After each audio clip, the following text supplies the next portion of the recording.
Bueno, ahorita les vamos a explicar lo que es la introducción a componentes y objetos gráficos. Mi grupo está conformado por Saúl Chacipanta, Jonathan Rojas, Ian Chacipanta y mi persona, David Calupiño.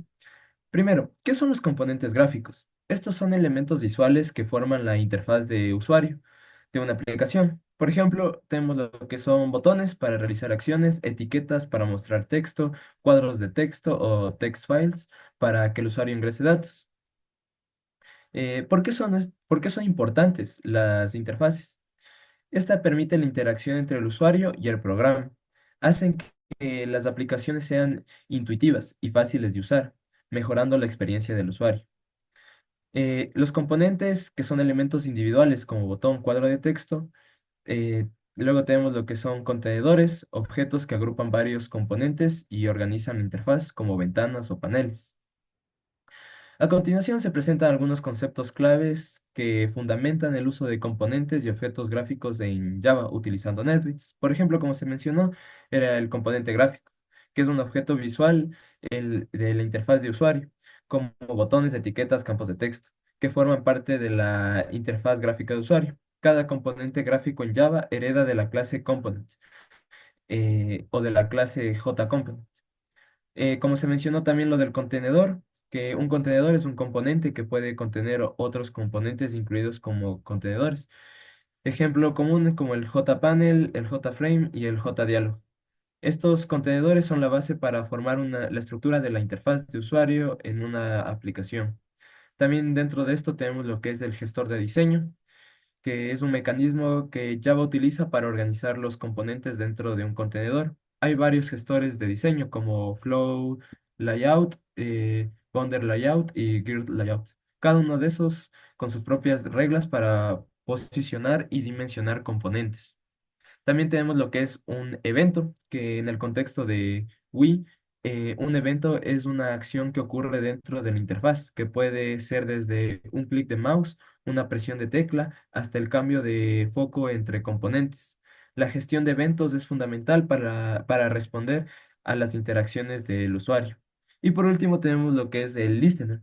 Un listener o escuchador es un objeto que recibe notificaciones cuando ocurren eventos. Por ejemplo, un action listener es notificado cuando el usuario realiza una acción como hacer clic en un botón.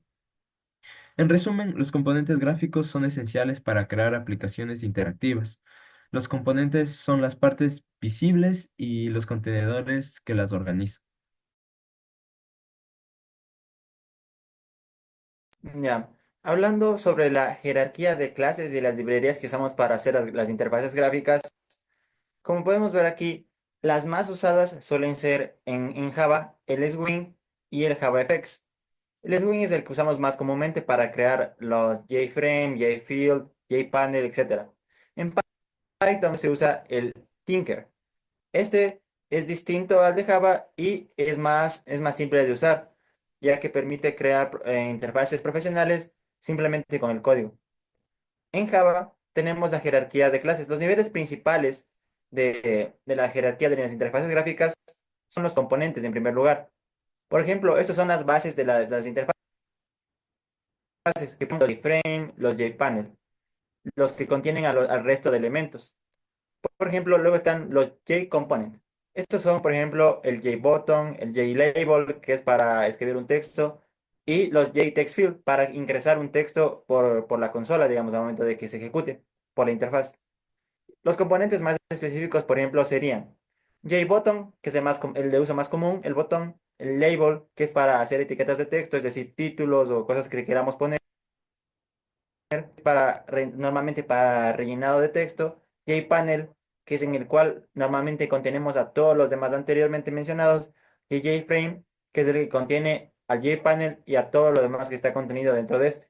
Un ejemplo práctico, por ejemplo, al usar el botón JButton, la jerarquía que se sigue es objeto, luego componente, container, JComponent y JButton. Esto lo que quiere decir es que el botón hereda propiedades generales como tamaño y posición, y funcionalidad específica que pongamos con el código, como por ejemplo que al realizar un clic se abra la otra ventana y se cierre la que estaba en la que estábamos viendo. jerarquía organiza todo para que sea muy fácil trabajar con estas ventanas en Java.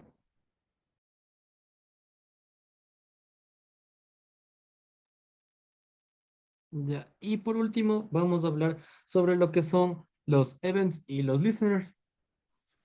Lo primero que tenemos es que el event o evento en español va a ser que una acción que sea realizada por el usuario, ya sea dar un clic o hacer un typing en el keyboard, como vemos en la imagen, eh, va a tener una consecuencia en el listener, la cual va a ser que el mismo va a detectar los eventos y va a ejecutar una respuesta, es decir, como una relación causa-efecto. Pero también cómo funcionan este tipo de eventos en la programación orientada a objetos, que es el curso que estamos actualmente. El primero es que el componente gráfico, ya sea el botón, que ha sido el ejemplo más común que hemos estado hablando, va a generar un evento en específico. En cambio, el listener va a estar asociado a el componente y el escucha, o en este caso, lo va a ejecutar y se va a ver repercutido en el evento. Y cuando un evento y el listener eh, ejecutan este método, por así decirlo, de respuesta, eh, tenemos dos cosas. La primera, que en Java eh, vamos a tener la add action listener, mientras que en Python con el Tinker vamos a usar el comando para parametrizarlo, por así llamarlo. Y nuestro ejemplo práctico va a ser el del botón que responde a un clic nada más. Así que hacemos uso de todo lo que hemos visto anteriormente, comenzando para la creación del código. Lo primero va a ser poner JButton acompañado de button. Importante mencionar que el JButton va con la J y la B en mayúsculas, mientras que button va con todas minúsculas, igual new JButton, y entre texto para que salga, presiona aquí. Y la acción va a ser que el button con nuestro comando que habíamos visto previamente, como estamos en Java, la add action listener va a hacer que el system out print line nos arroje botón presionado. Y así vamos a tener el código funcional. Y esto es todo. Gracias.